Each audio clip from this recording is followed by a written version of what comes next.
আসসালামু আলাইকুম hello viewers. দর্শক ভাইরা চলে আসলাম ঢাকা কেরানীগঞ্জ আলুর কলেজ টু ডকইয়ার্ড টার্মিনাল। তো দর্শক ভাইরা এখানে আমরা দেখতেছি এমবি রয়্যাল তুরুস দীর্ঘ ১ বছরের উপর হইছে লাইনের বাইরা লাইনে যাইতেছে না। তো দর্শক ভাইরা আজকে আমি রয়্যাল তুরুজের ভিতরে প্রবেশ করব। তো আমি চলে আসলাম রয়্যাল তুরুজের আন্নিতে। তো দর্শক ভাইরা কিছুক্ষণের ভিতরে আপনাদেরকে আমি ভিতরে নিয়ে প্রবেশ করতেছি। তো রয়্যাল তুরুস এই সে রয়্যাল তুরুজের পিছনের দিকটা দর্শক ভাইয়েরা। তো রয়্যাল তুরুজের ভিতরের যে দৃশ্যগুলো দর্শক ভাইরা এগুলো আপনারা দেখতে থাকুন। আর আপনারা ইনশাল্লাহ আমাদের পাশেই থাকবেন, লাইক কমেন্ট শেয়ার করে চ্যানেলটা সাবস্ক্রাইব করে দিন। আসসালামু আলাইকুম হ্যালো ভিউয়ার্স। তো দর্শক ভাইরা আমি আছি আরেকটি নতুন আপডেট নিয়ে আপনাদের মাঝে।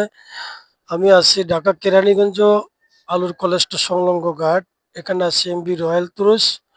তো দর্শক ভাইরা অনেকদিন ধরে আমরা দেখতেছি এমবি রয়্যাল তুরুস লাইনের থেকে দূরে আসলে লাইনে যাইতেছে না। এটার কারণটা কি আমরা দর্শক ভাইরা একটু ভিতরে গিয়ে আশা করি পুরা তথ্যগুলো আপনাদেরকে দেবো।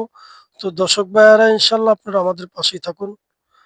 তো এখন আর কথা নয়, চলুন ভিডিওটা শুরু করা যাক।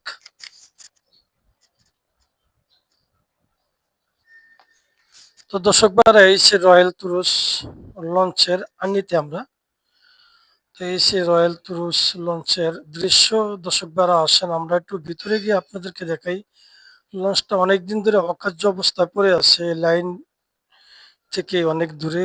আসলে আসেন আমরা একটু ভিতরে গিয়ে দেখি এটার পরিস্থিতিটা কি দর্শক ভাইয়েরা, কি কারণে লাইনে যাইতেছে না।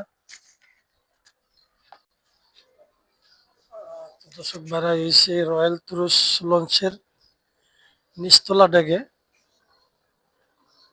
দর্শক ভাইয়েরা লঞ্চটা দীর্ঘ প্রায় ১ বছরের কাছাকাছি লাইনের থেকে অনেক দূরে। লাইনে যাইতেছে না, কেন যাইতেছে না আসলে এটা সঠিক তথ্য দেওয়াটা যাইতেছে না দর্শক ভাইয়েরা। তো আমরা দেখতেছি আসলে লঞ্চটা লাইনে না যাওয়ার কারণে লঞ্চটা আপনার কেমন জানি একটা পরিস্থিতি, বেহাল অবস্থা। তো দর্শক ভাইরা আমি আপনাদেরকে ইঞ্জিন রুমের দিকে নিয়ে যেতেছি এখন।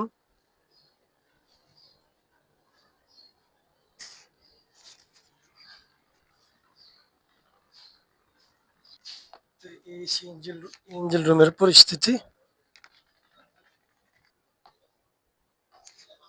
তো দর্শক ভাইরা এই সেই ইঞ্জিন রুমের অবস্থা।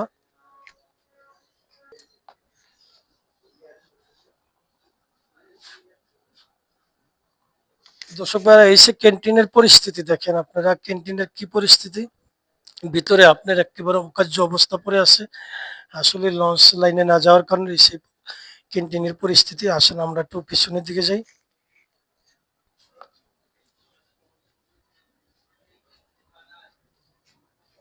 দর্শক ভাইরা এই সে পিছনের দিকটা আমরা দেখতেছি বাথরুম গুলারে আপনার তালাবদ্ধ করে রাখছে।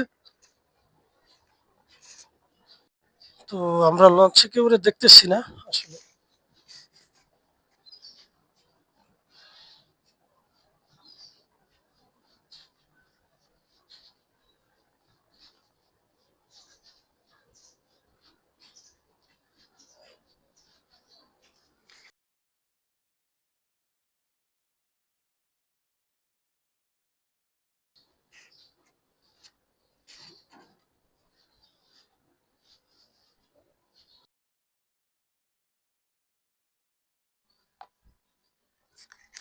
তো দর্শক ভাইয়ারা আসলে উপরে সবাই আপনার তালাবদ্ধ অবস্থা, আসলে ভিতরে যাওয়ার মতো কোনো লাইন নেই। তো যতটুকু পারছি ইনশাল্লাহ আমি আপনাদেরকে দেখানোর ফিকির করছি, চেষ্টা করছি। তো দর্শক ভাইয়ারা আমি আর ভিডিওটা বেশি দীর্ঘ বড় করবো না, আপনারা ইনশাল্লাহ আমাদের পাশেই থাকুন। আর লাইক কমেন্ট শেয়ার করে দিবেন। আমাদের চ্যানেলে এখনো নতুন যারা, দয়া করে চ্যানেলটা সাবস্ক্রাইব করে ইনশাল্লাহ আপনারা আমাদের পাশেই থাকুন। তো সবাই ভালো থাকেন, সুস্থ থাকেন, আবার পরবর্তী ভিডিও ইনশাল্লাহ দেখা হবে। আসসালামু আলাইকুম ওয়া রাহমাতুল্লাহি ওয়া বারাকাতুহু।